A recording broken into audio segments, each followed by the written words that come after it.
জঙ্গি যোগের অভিযোগে বেঙ্গল এসটিএফের হাতে আরও একজন গ্রেফতার হলো। বেঙ্গল এসটিএফের হাতে ধৃতের নাম বিপ্লব বিশ্বাস বলে জানা যাচ্ছে। এর আগে আপনারা জানেন যে অসম এসটিএফের অপারেশন প্রঘাতে কেরল থেকে গ্রেফতার করা হয় সাদ রাডিকে। সাদ রাডি ওরফে সাপ শেখ এবং তার আত্মীয় সহ মোট দুজনকে জিজ্ঞাসাবাদ করে এই বিপ্লবের খোঁজ পাওয়া যায়। এই বিপ্লব বিশ্বাসকে গ্রেফতার করেছে জঙ্গি যোগের অভিযোগে বেঙ্গল এসটিএফ। আরো বিস্তারিত আমাদের এ নিয়ে জানাবেন, সরাসরি আমাদের সঙ্গে রয়েছেন আবির দত্ত, আমাদের প্রতিনিধি।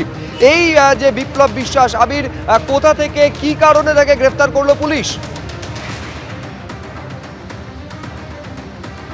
দেখো, নদিয়া থেকে তাকে গ্রেপ্তার করা হয়েছে। বিপ্লব বিশ্বাস ওরফে আব্দুল্লাহ তার নাম, এবং তুমি নাম শুনেই বুঝতে পারছো যে তার পরিচয়ও সে কি কোনো না কোনোভাবে পরিচয়ও বদল করার সে চেষ্টা চালিয়েছিল।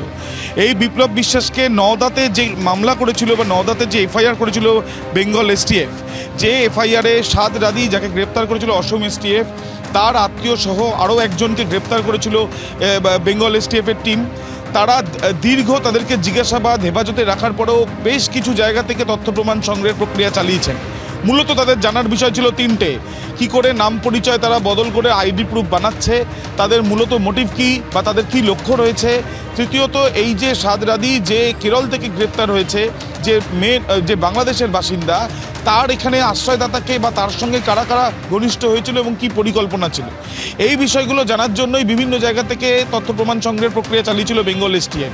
ইতিমধ্যে এই যে বিপ্লব ওরফে আব্দুল্লাহকে গ্রেপ্তার করা হয়েছে, তার কাছ থেকে বেশ কিছু আইডি প্রুফও পাওয়া গিয়েছে জানা যাচ্ছে সূত্র মারফত, এবং সেগুলো কি জালভাবে তৈরি করা হয়েছে বা সেগুলো জাল কিনা সেগুলো খতিয়ে দেখা হচ্ছে।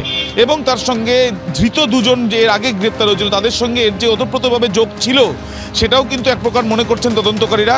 যদিও এই ভারতীয় হতে পারে, এখনও পর্যন্ত তথ্য প্রমাণ, যদিও সমস্ত সম্ভাবনা খোলা রাখা হচ্ছে, এবং এই ধৃতকে 3 দিনের হেফাজতও পেয়েছে ইতিমধ্যে বেঙ্গল এসটিএফ। তাকে জিজ্ঞাসাবাদ করে বা তাকে জেরা করে বাকি আর কেউ তাদের সঙ্গী আছে কিনা সেটাও খতিয়ে দেখা হবে বলে বেঙ্গল এসটিএফ সূত্র থেকে জানা যাচ্ছে।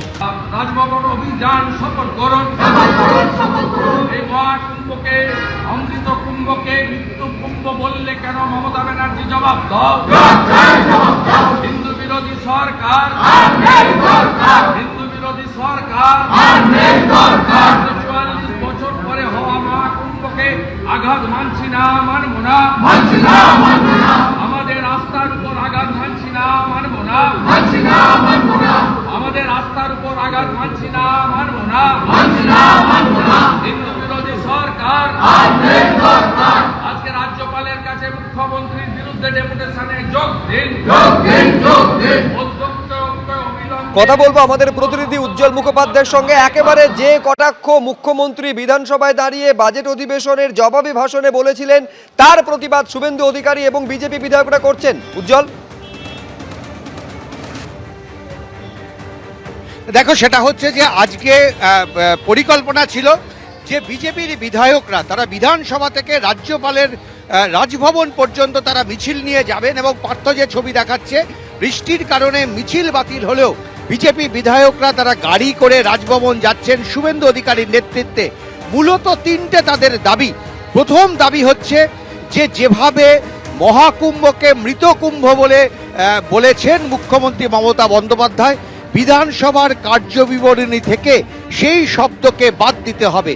তার দ্বিতীয় দাবি যে বারবার বিজেপির বিধায়কদেরকে সাসপেন্ড করা হচ্ছে, তারা কোনো মন্তব্য করলেই তাদের বিরুদ্ধে চরমতম ব্যবস্থা নেওয়া হচ্ছে, এমনকি বিরোধী দলনেতাকেও পর্যন্ত বারবার সাসপেন্ড করা হচ্ছে।